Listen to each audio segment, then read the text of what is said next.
So banana ಒಂದು farming ಮಾಡೋದಕ್ಕೆ ಏನೆಲ್ಲ ಒಂದು ಅಗತ್ಯ ಕ್ರಮಗಳನ್ನು ಅಳವಡಿಸಿಕೊಳ್ಬೇಕು ಮತ್ತು ಯಾವ ತಳಿ ಹಾಕಿದ್ರೆ ಒಂದು ಬೆಸ್ಟ್ ಮತ್ತು ಲಾಭ ಯಾವುದು ಬರುತ್ತೆ ಇವೆಲ್ಲದರ ಕುರಿತು ಕಂಪ್ಲೀಟ್ ಆಗಿರ್ತಕ್ಕಂಥ ಒಂದು ಮಾಹಿತಿ ಈ ಒಂದು ಶಾರ್ಟ್ ವಿಡಿಯೋದಲ್ಲಿ ವಿಡಿಯೋನ ಕೊನೆತನಕ ನೋಡಿ. ಈ ಒಂದು ಬನಾನಾ ಫಾರ್ಮಿಂಗ್ ಅಂತ ಬಂದಾಗ ಒಂದು ಪ್ರಾಕ್ಟಿಕಲ್ ನಾಲೆಜ್ ಅನ್ನೋದು ಬಹಳ ಇಂಪಾರ್ಟೆಂಟ್ ಆಗಿರ್ತಕ್ಕಂಥದ್ದು. ಯಾವ ತಳಿ ಹಾಕಿದ್ರೆ ಚೆನ್ನಾಗಿರುತ್ತೆ ಮತ್ತು ಎಷ್ಟರ ಮಟ್ಟಿಗೆ ನಾವು ಅದರ ಒಂದು ಮೇಂಟೆನೆನ್ಸ್ ಇರುತ್ತೆ ಮತ್ತು ಯಾವ ಥರ ನಾವು ಮೇಂಟೆನೆನ್ಸ್ ಮಾಡಬೇಕು ಅನ್ನೋದ್ರ ಬಗ್ಗೆ ಈ ಒಂದು ವಿಡಿಯೋ ತಿಳ್ಕೊಳ್ಳೋಣ. ಮೊದಲನೇದಾಗಿ ನೀವು ಲ್ಯಾಂಡ್ ಪ್ರಿಪರೇಷನ್ ಚೆನ್ನಾಗಿ ಮಾಡ್ಕೊಳ್ಬೇಕಾಗುತ್ತೆ ಮತ್ತು ವಾಟರ್ ಮ್ಯಾನೇಜ್ಮೆಂಟ್ ಇರ್ಬೋದು, ಡಿಸೀಸ್ ಮ್ಯಾನೇಜ್ಮೆಂಟ್ ಇರ್ಬೋದು, ಮತ್ತು ಒಂದು ನ್ಯೂಟ್ರಿಷನ್ ಮ್ಯಾನೇಜ್ಮೆಂಟ್ ಇರ್ಬೋದು, ಪೆಸ್ಟ್ ಮ್ಯಾನೇಜ್ಮೆಂಟ್ ಇರ್ಬೋದು, ಅಥವಾ ಯೂನಿಟ್ ಒಂದು ಎಕನಾಮಿಕ್ ಇದಿರ್ಬೋದು, ಮತ್ತು ಈಲ್ಡ್ ಪರ್ ಎಕರೆ ಅಂದರೆ ಒಂದು ಎಕರೆಗೆ ಎಷ್ಟು ಈಲ್ಡ್ ನಾವು ತಗೋಬೋದು ಅನ್ನೋದು ಕಂಪ್ಲೀಟ್ ಆಗಿರ್ತಕ್ಕಂಥ ಒಂದು ಸ್ಟೋರಿ ಈ ಒಂದು ವಿಡಿಯೋದಲ್ಲಿ. ಫಾರ್ಮಿಂಗ್ ಅನ್ನೋದು 10 ಮತ್ತು 11 ತಿಂಗಳ ಅಂತರದಲ್ಲಿ ಬರ್ತಕ್ಕಂಥದ್ದು. ಸೊ ಈ ಒಂದು 10 11 ತಿಂಗಳು ನಾವು ಯಾವ ರೀತಿ ಮೇಂಟೈನ್ ಮಾಡಬೇಕು ಅನ್ನೋದು ಬಹಳ ಇಂಪಾರ್ಟೆಂಟ್ ಆಗಿರ್ತಕ್ಕಂಥದ್ದು. ಸೊ ಅದಕ್ಕೂ ಮುಂಚೆ ಒಂದು ಸಣ್ಣ ಇನ್ಫಾರ್ಮೇಷನ್ ಕೊಡೋದಕ್ಕೆ ಇಷ್ಟಪಡ್ತೇನೆ. ಸೊ ಸ್ನೇಹಿತರೆ, ವಿಶ್ವದಲ್ಲಿ ಅತಿ ಹೆಚ್ಚು ಬನಾನಾ ಒಂದು ಫಾರ್ಮಿಂಗ್ ಬೆಳೀತಾ ಇರ್ತಕ್ಕಂಥದ್ದು ನಮ್ಮ ದೇಶ. ಸೊ ಭಾರತದಲ್ಲಿ 29 ದಶಲಕ್ಷದಷ್ಟು ಟನ್ನಷ್ಟು ಇವತ್ತು ಬನಾನಾ ಫಾರ್ಮಿಂಗ್ ಒಂದು ಪ್ರೊಡಕ್ಷನ್ ಆಗ್ತಾ ಇರ್ತಕ್ಕಂಥದ್ದು. ಇನ್ನು ಕರ್ನಾಟಕ ಅಂತ ಬರೋದಾದ್ರೆ ದೇಶದಲ್ಲಿ 3ನೇ ಸ್ಥಾನ ಹೊಂದಿರತಕ್ಕಂಥದ್ದು. ಇನ್ನು ಈ ಒಂದು ಬನಾನಾ ಅಂತ ಬಂದಾಗ ರೆಡ್, ಬ್ಲೂ ಮತ್ತು ಯೆಲ್ಲೋ ಈ ಒಂದು 3 ಅತಿ ಹೆಚ್ಚಾಗಿ ಬೆಳೀತಾ ಇರ್ತಕ್ಕಂಥದ್ದು. ಅದರಲ್ಲಿ ಯೆಲ್ಲೋ ಬನಾನಾ ಅತಿ ಹೆಚ್ಚಿನ ಒಂದು ಮಾರ್ಕೆಟ್ ಇರ್ತಕ್ಕಂಥದ್ದು. ಇನ್ನು ಇದರಲ್ಲಿ ನಾಟಿ ಯಾವ ಥರ ಮಾಡಬೇಕು ಅನ್ನೋದು ನಾವು ನೋಡೋದಾದ್ರೆ 7x5 ಆ ಒಂದು ಅಂತರದಲ್ಲಿ ಸ್ಕ್ವೇರ್ ಫೀಟ್ ಅಂತರದಲ್ಲಿ ನಾಟಿಯನ್ನು ಮಾಡಿದ್ರೆ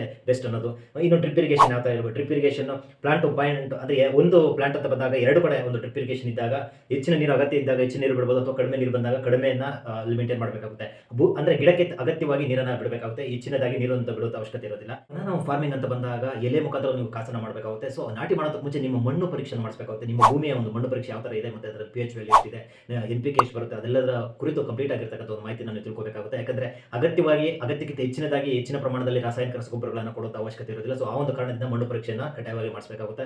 ಇನ್ನು ರಸಗೊಬ್ಬರಗಳು ನಿಯಮಿತವಾಗಿ ಕೊಡಬೇಕಾಗುತ್ತೆ. ಸೊ 30 kg ವರೆಗೂ ಒಂದು ಗೊನೆ ಬರ್ತಕ್ಕಂಥದ್ದು, ಅಂದರೆ ಒಂದು ಪಂಚಲು ಅಂತ ನಾವು ಏನು ಕರಿತೀವಿ. ಸೊ 30 kg ವರೆಗೂ ಅಪ್ರಾಕ್ಸಿಮೇಟ್ ಬರ್ತಾ ಇರ್ತಕ್ಕಂಥದ್ದು ನೀವು ಕ್ಯಾಲ್ಕುಲೇಟ್ ಮಾಡ್ಕೊಳ್ಳಿ.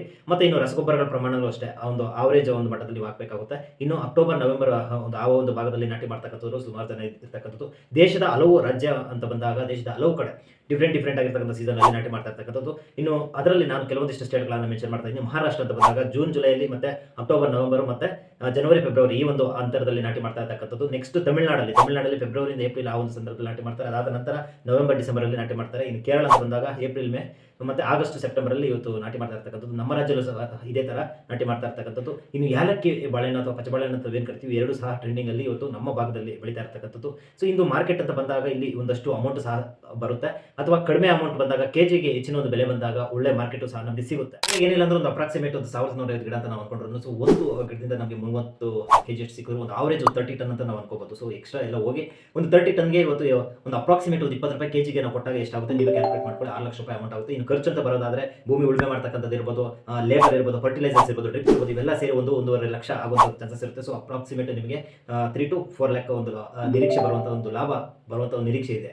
ಅಥವಾ best business farming in India ಅಂತ ಹೇಳ್ಬೋದು. ಸೊ ವಿಡಿಯೋಗೆ ಒಂದು ಲೈಕ್ ಮಾಡಿ, ಹಾಗೆ ಚಾನಲ್ ಸಬ್ಸ್ಕ್ರೈಬ್ ಮಾಡ್ಕೊಳ್ಳಿ, ಇಲ್ಲಾಂದ್ರೆ ಕೂಡಲೇ ಸಬ್ಸ್ಕ್ರೈಬ್ ಮಾಡಿಕೊಂಡು ಸಪೋರ್ಟ್ ಮಾಡಿ.